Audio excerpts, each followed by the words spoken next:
네, 오늘은 요한복음 19장으로 한번 들어가 보겠습니다.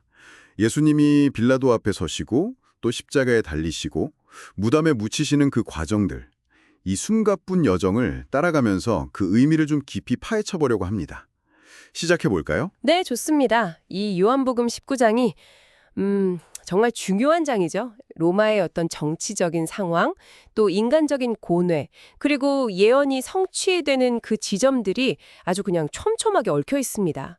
빌라도의 재판 장면부터 시작하는 게 좋겠네요. 네, 보면 빌라도가 예수를 일단 채찍질부터 하잖아요. 그리고 병사들은 가시관을 씌우고 유대인의 왕이여 하면서 조롱하고요. 근데 빌라도 본인은 계속 나는 죄를 찾지 못했다 이렇게 여러 번 말하거든요. 4절, 6절. 근데 왜 결국에는 십자가에 못 박으라고 내주는 건지 이 부분이 참. 아, 그렇죠. 바로 그 지점에서 로마 총독이라는 그 권위하고 또 예수를 어떻게든 넘기려는 대제사장들과 군중의 그 압력, 그 사이의 갈등이 아주 그냥 극명하게 드러나는 거죠. 빌라도는 사실 예수를 좀 놓아주려고 했던 것 같아요. 12절 보면 그런 시도가 보이는데, 맞아요. 근데 이 사람 놓아주면 당신은 가이사의 충신이 아니다 이런 식으로 거의 정치적인 협박을 하니까요. 황제한테 고발하겠다는 거잖아요, 사실상. 그 말에 그냥 넘어간 거군요? 네, 거기에 결국 굴복하는 거죠. 근데 또 예수님 반응도 참 놀라워요. 빌라도의 권세가 위로부터 온 건 맞다 인정하시면서도 나를 당신에게 넘겨준 그 사람들의 죄가 더 크다 이렇게 딱 말씀하시거든요. 와, 그 상황에서도. 그리고 빌라도가 보라, 너희 왕이다 이렇게 외치는데 대제사장들은 가이사 외에는 우리에게 왕이 없다 이러고 받아치고 참 아이러니하죠. 당시 그 유대 지도자들의 어떤 속내가 보이는 것 같기도 하고요. 아요. 그 대립이 정말 선명하죠. 그래서 결국 빌라도는 군중의 요구대로 예수를 내주게 됩니다. 십자가형에 처하도록요. 그래서 이제 예수님이 직접 십자가를 지시고 그 골고다 언덕, 해골이라는 뜻의 그곳으로 가시는 거죠. 네, 다른 죄수 두 사람과 함께 십자가에 달리시게 됩니다. 그리고 또 하나, 빌라도가 직접 써서 붙였다는 그 죄패, 나사렛 예수 유대인의 왕. 이게 당시 로마 제국 공용어를 알 수 있는 히브리어, 로마어, 헬라어 이렇게 세 언어로 딱 쓰여서 많은 유대인들이 이걸 봤다는 거. 이것도 참 의미심장해요. 그렇죠. 이게 빌라도의 본래 의도는 뭐였을지 몰라도 결과적으로는 예수님이 누구신지를 그냥 만방에 선포하는 그런 역할을 해버린 거예요.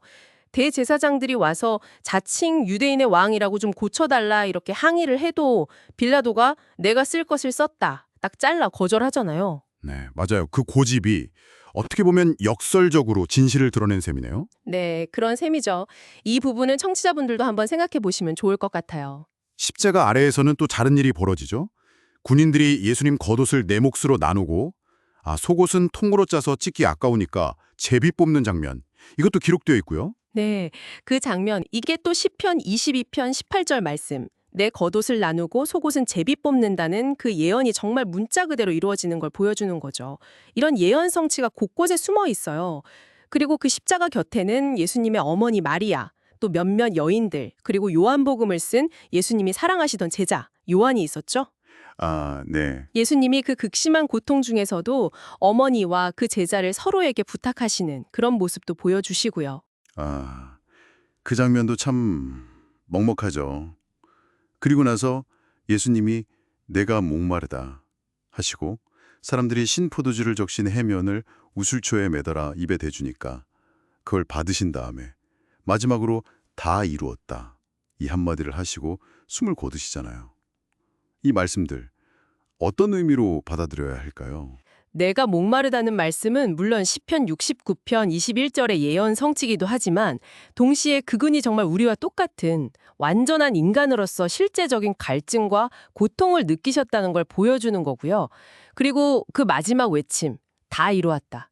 이건 정말 장엄한 선언이죠. 구약부터 내려온 모든 예언, 하나님의 그 구원 계획이 당신의 죽음을 통해서 이제 완전히 완벽하게 성취되었다. 이걸 선포하시는 겁니다. 구속사역의 완성. 그렇군요. 네. 그 후에 유대인들이 안식일이 다가오니까 시신을 십자가에 그냥 둘 수 없다. 그래서 다리를 꺾어달라고 빌라도에게 요청하죠. 네, 유월절 준비일이었기 때문에 서둘러야 했죠. 그래서 다른 두 죄수의 다리는 꺾었는데 예수님은 보니까 이미 숨을 거두신 상태라 다리를 꺾지 않았다고 나옵니다. 네. 대신에 군인 하나가 창으로 옆구리를 찔렀고 거기서 피와 물이 쏟아졌다. 이렇게 기록되어 있죠. 네, 이 부분도 그냥 넘어갈 수 없는 게 다리가 꺾이지 않은 건 유월절 어린 양의 뼈를 꺾지 말라는 그 규정, 출 12.46과 시편 예언의 성취고요. 또 창에 찔려서 피와 물이 나온 건 스가랴서에 나오는 그들이 그 찌른 자를 보리라는 예언과 연결되는 중요한 장면입니다. 아, 그렇군요. 정말 하나하나가 다 의미가 있네요. 네. 그래서 요한이 이걸 직접 본 증인으로서 내 증언은 참되다. 이걸 기록하는 이유는 여러분이 믿게 하려는 거다. 이렇게 강조를 하는 거죠. 이제 마지막으로 예수님의 장례 장면입니다. 아리마대 사람 요셉하고 니고데모, 이 두 사람이 등장하는데 이 사람들 원래는 좀 조심스러워하지 않았나요? 맞아요. 그전까지는 유대 지도자들이 두려워서 예수님 제자라는 걸 좀 숨겼던 아리마대 요셉, 그리고 밤에 몰래 예수님 찾아와서 대화 나눴던 니고데모. 근데 이제는 정말 담대하게 앞으로 딱 나서는 거죠. 요셉은 빌라도한테 당당하게 시신을 내달라고 요구하고요. 네. 니고데모는 엄청나게 비싼 향품, 몰약이랑 치명 섞은 걸 거의 100리터라면 30kg이 넘는 양인데 그걸 가져와서 유대인 장례법대로 정성껏 시신을 수습합니다. 이 변화가 참 놀랍죠. 와, 100리터. 정말 대단하네요. 그 두려움을 이겨낸 거군요. 네, 그리고 아직 한 번도 사용하지 않은 새 무덤에 예수님을 안치하죠. 마침 그 무덤이 가까이 있었기 때문이라고 덧붙여 설명하고요. 네, 그날이 유대인의 준비일이었고 무덤이 가까웠다. 네, 이 새 무덤이라는 것도 사실 곧 있을 부활 사건에 있어서 아주 중요한 배경이 되는 거죠. 네, 이렇게 요한복음 19장을 쭉 따라와 봤는데요. 정말 예수님의 고난과 죽음, 그 과정 속에서 아주 세밀하게 성취되는 예언들, 그리고 그 주변 인물들, 로마 권력, 유대 지도자들, 제자들, 군인들, 각자의 반응과 행동들이 정말 생생하게 그려져 있는 것 같습니다. 그렇죠. 이 모든 사건들의 중심에 예수님이 계시고요. 마지막으로 빌라도가 내가 쓸 것을 썼다 하면서 끝까지 바꾸지 않았던 그 죄패 문구 있잖아요. 나사렛 예수 유대인의 왕.